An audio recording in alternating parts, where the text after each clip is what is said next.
स्वागत है आपका वाईटी क्लासेज में। हम पढ़ रहे थे राजस्थान के लोक देवता। तो लोक देवताओं में हमने तो 3 लोक देवता कंप्लीट कर लिए थे, गोगा जी, पागु जी और रामदेव जी। आज नंबर है अपने मांगलिया मेहा जी। मांगलिया मेहा जी। तो सबसे पहले बात करें हम, तो इनका जन्म कहाँ हुआ था? वापनी। और वापनी ऐसे भी लिख देते हैं और ऐसे भी लिख देते हैं, वापनी। और ये कहाँ पड़ता है? जोधपुर में। वापनी जोधपुर में। पिता कौन थे इनके? गोपाल सिंह सांखला। गोपाल सिंह सांखला। तो इनके पिता थे गोपाल सिंह सांखला। और इसके बाद में पत्नी और माता इनकी कभी पूछते नहीं है, तो इनको छोड़ो। सबसे पहले मोस्ट चीजें आप इसमें ले लो। और घोड़ा, घोड़ा का नाम है किरण काबरा। घोड़ा का नाम है किरण काबरा। पुत्र हड़बूजी, इनके पुत्र हैं हड़बूजी। मंदिर इनका वापड़ी, और वापड़ी है अपने जोधपुर में। मंदिर, तो मंदिर है इनका वापड़ी जोधपुर में। वापड़ी जोधपुर में इनका जन्म है। और जन्म है इनका गोपाल सिंह साखलिया, गोपाल सिंह साखला के परिवार में इनका जन्म है। तो मेला, मेला कब बढ़ता है? तो मेहाष्टमी को,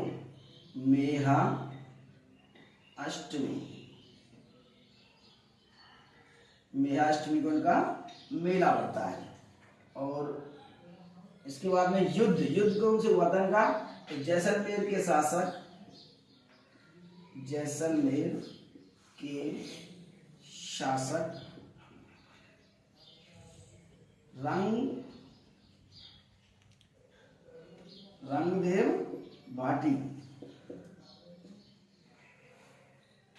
रंगदेव भाटी के साथ इनका युद्ध हुआ था और यहीं पर ये वीर गति को प्राप्त हो गई।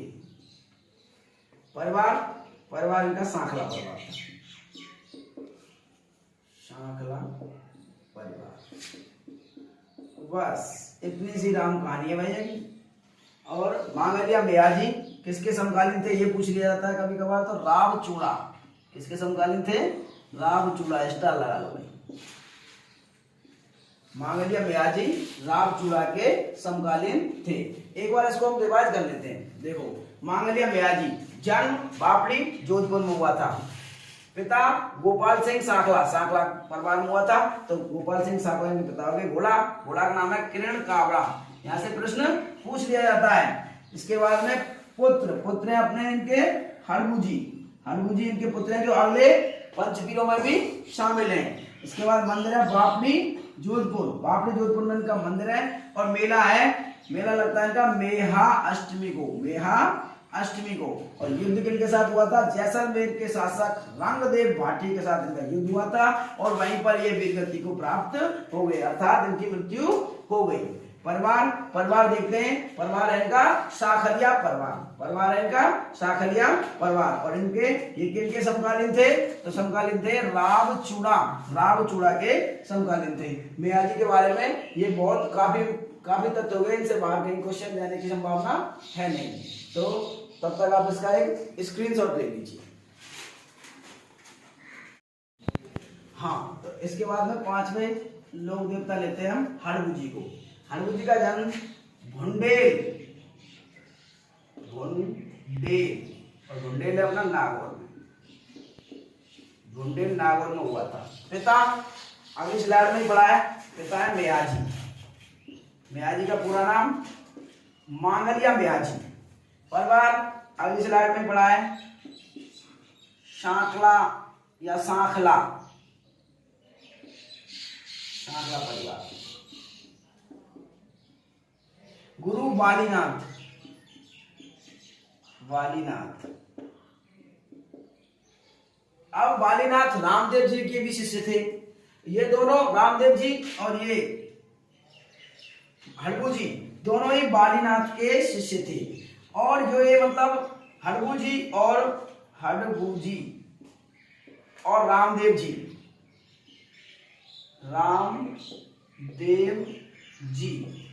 हड़बू जी और रामदेव जी मौसेरे भाई थे। मौसेरे भाई, ये दोनों आपस में मौसेरे भाई थे। वाहन है इनका श्यार। देखो कितने बढ़िया वाहन है, जोर को श्यार। मंदिर बैंगटी और बैंगटी है अपना फलौदी में, और फलौदी है जोधपुर में। फलौदी कहां पर है? जोधपुर में। और ये फलौदी जोधपुर में जो मंदिर है, इसका निर्माण किसने करवाया? निर्माण करवाया महाराजा अजीत सिंह। महाराजा अजीत सिंह ने निर्माण करवाया था। और इनके उपनाम सुनो भाई। वचन सिद्ध इनका उपनाम है। चमत्कारी महापुरुष इनका नाम है। शकुन शास्त्र का ज्ञाता भी इनका ही नाम है। योगी भी इनको कह देते हैं, सन्यासी भी इनको कह देते हैं। अब इसके अंदर क्या क्या फैक्ट है इनको देख लेते हैं। हड़बू जी समकालीन हड़बू जी के समकालीन शासक था राव जोधा। हड़बू जी के समकालीन शासक था राव जोधा, जिसने कि जोधपुर नगर को बसाया था। तो हड़बू जी के समकालीन राव जोधा, जिसने कि जोधपुर नगर को बसाया था। और एक मान्यता है, क्या है? एक मान्यता है, इसमें डबल ट्रिपल स्टार लगा लो, कि ये हड़बू जी जो अपनी बैलगाड़ी से अशक्त व पंगु लोगों का इलाज करते हैं। अशक्त व पंगु लोगों का इलाज करते हैं। तो इस स्लाइड में बस इतना ही, आप इसका एक स्क्रीनशॉट ले लीजिए। लेते हैं अगला लोक देवता तेजाजी। तेजाजी के बारे में पढ़ेंगे। ये लोक देवता चल रहा है पढ़ के, इनमें पढ़ेंगे तेजाजी के बारे में। जन्म कहाँ है? खलनाल नागौर में 1074 ईस्वी में तेजाजी का जन्म हुआ था। इसके बाद में पिता देखते हैं। तो पिता का नाम है ताहड़ जी जाट। माता का नाम है राजकुबरी। पत्नी पैमल दे। पत्नी का नाम है पैमल दे। भक्त या अनुयायी इनको कहते हैं घोड़ला। भक्त या अनुयायी को क्या कहते हैं? घोड़ला। प्रतीक चिन्ह क्या है इसका तेजाजी का? तलवार धारी अश्वारोही। जिसके हाथ में तलवार होगी और घोड़े पर सवार होगा उसको मानेंगे हम तेजाजी। मेला कब पड़ता है इनका? तेजा दशमी। मेला पड़ता है इनका तेजा दशमी को। तेजा दशमी किसको कहते हैं? तो भाद्रपद शुक्ला दशमी को तेजा दशमी कहते हैं। इस दिन मेला बढ़ता है। और मेला कहाँ बढ़ता है? पर्वतसर नागौर में पशुओं का सबसे बड़ा मेला। पशुओं का सबसे बड़ा मेला पर्वतसर नागौर में जो तेजा दशमी को मेला बढ़ता है। तेजा दशमी को जो मेला बढ़ता है वो पशुओं का सबसे बड़ा मेला है। पूजा स्थल को कहते हैं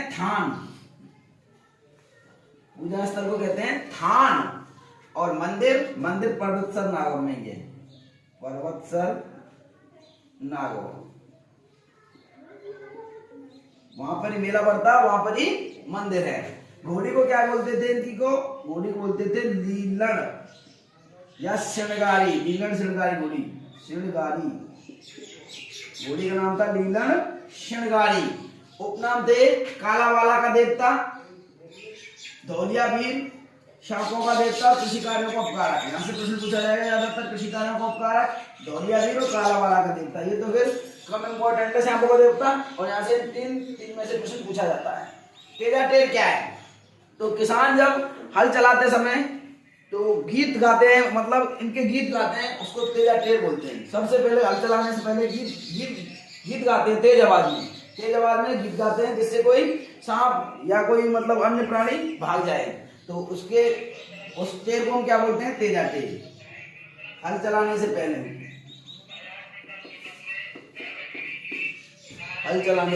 पहले इसके बाद में तेजा टेर, हल चलाने से पहले गाया जाने वाला तेजा जी का गीत वो होता है तेजा टेर।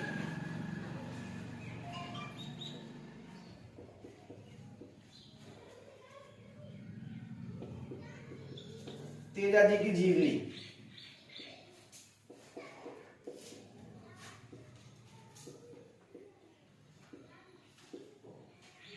पद्य रूप में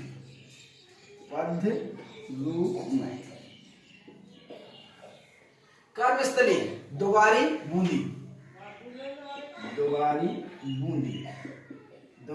में इनकी कर्मस्थली है। और तेजा जी के बारे में एक और फैक्ट है, इनकी जो सहरिया जनजाति है, जो सहरिया जनजाति के आराध्य देव थे। सहरिया जनजाति के आराध्य देव थे। और सहरिया जनजाति सर्वाधिक कहाँ मिलती है? वारा में। सहरिया जनजाति सर्वाधिक कहाँ मिलती है? वारा में। एक बार हम इनको पुनः देख लेते हैं जल्दी। जन्म खलडौल नागौर में हुआ था। कब हुआ था? 1074 ईस्वी में। पिता तारजी जाट, पिता का नाम था तारजी जाट। माता का नाम था राजकुबरी, पत्नी का नाम था पैमल दे की पत्नी का नाम था भक्त या भोपे भी लिख सकते हैं यहाँ पे, भक्त या भोपे। तो भक्त या भोपे को बोलते हैं घोड़ला वे लोग हैं जो मतलब किसी व्यक्ति को सांप खा जाता है तो उनका इलाज है उसके जहर को चूस करके करते हैं, तो इनको घोड़ला बोलते हैं। क्या बोलते हैं? घोड़ला। प्रतीक चिन्ह तलवारधारी अश्वारोही, मतलब जिसके हाथ में तलवार है और वह घोड़े पर बैठा हुआ है, तो उसको हम क्या बोलते हैं? तेजाजी बोलते हैं। ये प्रतीक चिन्ह है। और मेला इनका तेजा दशमी को लगता है। तेजा दशमी किसको कहते हैं? भाद्रपद शुक्ला दशमी को तेजा दशमी कहते हैं। और कहाँ लगता है ये मेला? पर्वतसर नागौर में। और पशुओं का ये सबसे बड़ा मेला है। और यहाँ पर उत्तम नस्ल के बैल बेके व खरीदे जाते हैं। इसके बाद में पूजा स्थल, इसके पूजा स्थल को हम थान कहते हैं। पूजा स्थल को क्या कहते हैं? थान कहते हैं पूजा स्थल को। मंदिर इसका यहाँ पर मेला लगता है, वहां पर पर्वतसर नागौर में ही इसका मंदिर है, वहां पर इसका मेला लगता है। घोड़ी का नाम है नीलण या नीलण श्रृंगारी घोड़ी का नाम है। घोड़ी का नाम पूछ लिया जाता है और घोड़ी का नाम ज्यादातर इससे घोड़ी का नाम ही पूछा जाता है, नीलण श्रृंगारी। और उसके बाद में उपनाम देखते हैं। उपनाम में काला वाला का देवता इंपॉर्टेंट है, धौलिया भी इंपॉर्टेंट है, कृषि कार्यों का उपकारक इंपॉर्टेंट है। ये ज्यादा इंपॉर्टेंट नहीं है लेकिन इसको भी याद रखना है। तेजा टेर क्या है? हल चलाने से पूर्व गाई जाने वाली तेजा की जीवनी पद्य रूप में ये किसानों द्वारा गाई जाती है, उसको हम तेजा टेर कहते हैं। कर्मस्थली दुगारी बूंदी में इनकी कर्मस्थली है बस। और इसमें तेजा जी सहरिया जनजाति का आराध्य देव था और सहरिया जनजाति सर्वाधिक काम की है वारा में। तेजा जी के बारे में इतने फैक्ट काफी हैं। आगे अगली स्लाइड में, तब तक आप इसका एक स्क्रीनशॉट ले लीजिए। इसके बाद में देते हैं लाछा गुजरी। तो तेजा जी थे जो लाछा गुजरी की गांव को मेर के मीडों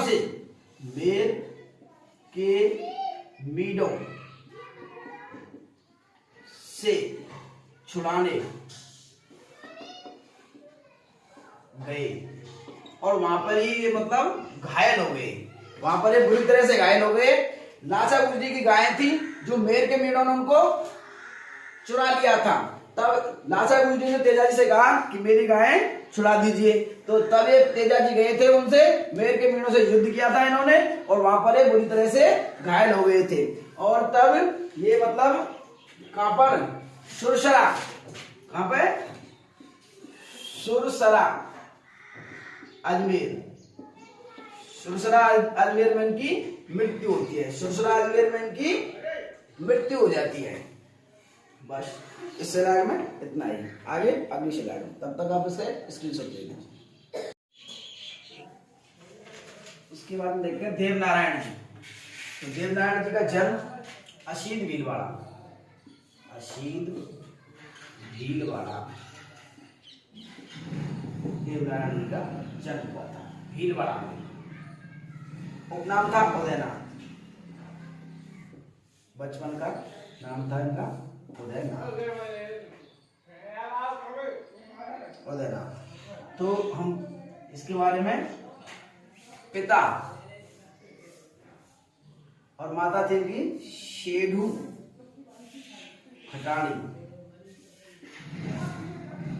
माता थी इनकी शेडू खटाणी और पत्नी थी इनकी पिपल दे, पिपल दे। परिवार था इनका वगडावत गुर्जर, वगडावत गुर्जर, बगलावत गुर्जर परिवार के थे। समाधि इनकी देवमाली अजमेर में है और देव डूंगरी चित्तौड़गढ़ में भी है।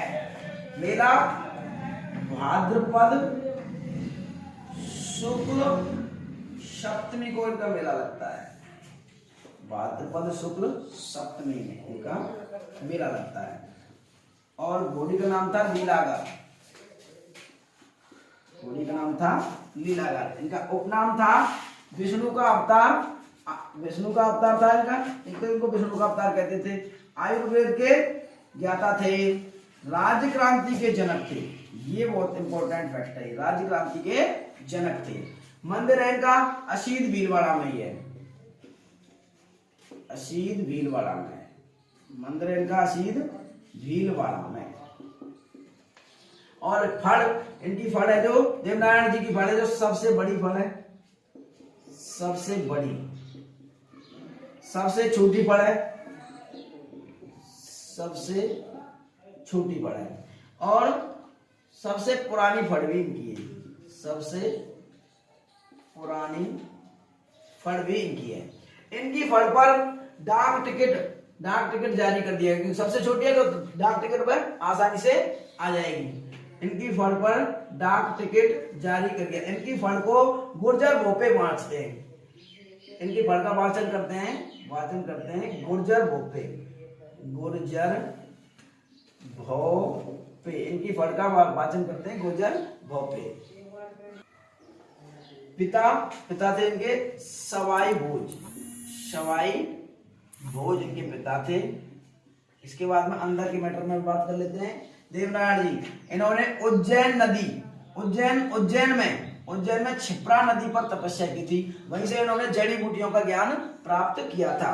और ये राणा सांगा के आराध्य देव थे, राणा सांगा इनको मानते थे, इनके ये आराध्य देव थे। इस स्लाइड में बस इतना ही, आगे अगली स्लाइड में, तब तक आप इसका एक स्क्रीनशॉट ले लीजिए।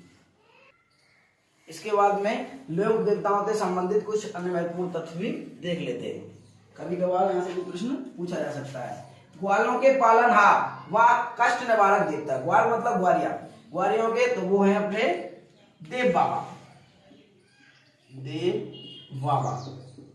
और देव बाबा हैं नगला जहाज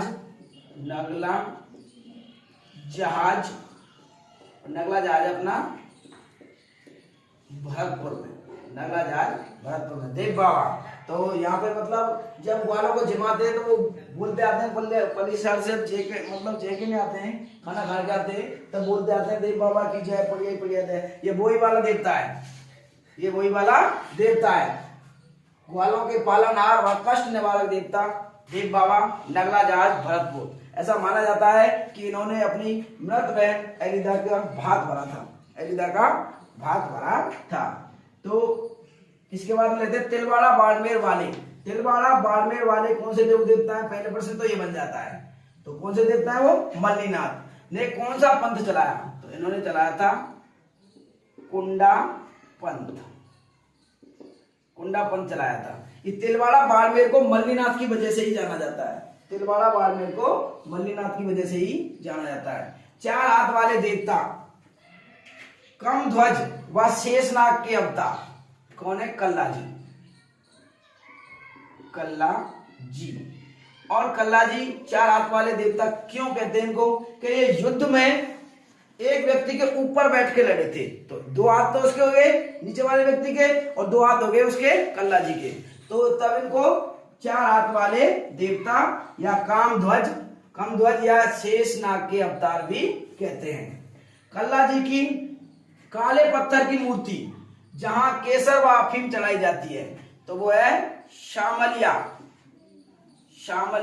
और शामलिया है डूंगरपुर में। क्या चढ़ा जाता है? केसर और अफीम चढ़ाई जाती है कल्लाजी की मूर्ति पे, जो काले पत्थर से निर्मित है। कल्लाजी की छतरी, अब छतरी पूछता है तो छतरी है चित्तौड़गढ़ के भैरवपोल पर, चित्तौड़गढ़ दुर्ग पर इसकी कल्लाजी की छतरी है। जाखड़ समाज के कुल देवता, तो जाखड़ समाज के कुल देवता अपने बग्गा जी, जाखड़ समाज के कुल देवता। इसके बाद में मीणा जनजाति के आराध्य देव, मीणा जनजाति के आराध्य देव क्वेश्चन बन जाता कौन से? एक तो है वो भूरिया बाबा, मीणा जाति के आराध्य देव है भूरिया बाबा, और भूरिया बाबा को ही हम गोमतेश्वर बाबा भी कहते हैं। का प्रसिद्ध मंदिर है पोशलिया सिरोही में। एक मंदिर इसका धुले उदयपुर में भी है। वर्षा के लोक देवता है ना, जो जिनकी मूर्ति लकड़ी के कलात्मक तोरण, जब शादी होती है ना तोरण बनाते हैं, जो तोरण मारना, तो वो यही देवता है। कौन से? बाबा मामदेव। तो बाबा मामदेव की जो प्रतिमा लकड़ी की बनाई जाती है ना, वो जिसमें चिड़ी सी बना देते हैं और वो मतलब तोरण दरवाजे पर लगा देते हैं, वो वर्षा के लोक देवता पूछा जा सकता है। वर्षा के लोक देवता कौन से? बाबा मामदेव, जिनकी मूर्ति लकड़ी के कलात्मक तोरण, इनकी मूर्ति को क्या कहते हैं? तोरण। तो इसके बाद में मामदेव का प्रसिद्ध मंदिर है श्यालोदड़ा शिखर। देखो याद कैसे करेंगे? जब इसमें चिड़िया सी लगाई जाती है तोरण में चिड़िया सी लगाई जाती है तो श्याल करके तो लगाई जाती है, श्याल, तो श्याल से श्यालोदड़ा, तो ऐसे करके भी वो मतलब चिड़िया सी होती है वो, तो मतलब इस लकड़ी में वो श्याल करके लगाई जाती है। श्याल मतलब छेद, तो छेद करके लगाई जाती है, तो इसको श्यालोदड़ा शिखर। प्रकृति प्रेमी लोक देवता है अपने तल्लीनाथ। मल्लीनाथ अलग है, तल्लीनाथ है, और तल्लीनाथ का वास्तविक नाम था गांगदेव राठौड़। प्रकृति प्रेमी लोक देवता तल्लीनाथ है। तल्लीनाथ का वास्तविक नाम क्या था? रामदेव राठौड़। आज की स्लाइड में बस इतना ही। अगर आपको ये हमारी वीडियो, हमारी मेहनत पसंद आ रही हो, आपको कुछ बेनिफिट हो रहा हो, तो इसको हमारी वीडियो को लाइक करें, शेयर करें और हमारे चैनल को सब्सक्राइब करें। लिंक डिस्क्रिप्शन बॉक्स में दी हुई है। धन्यवाद।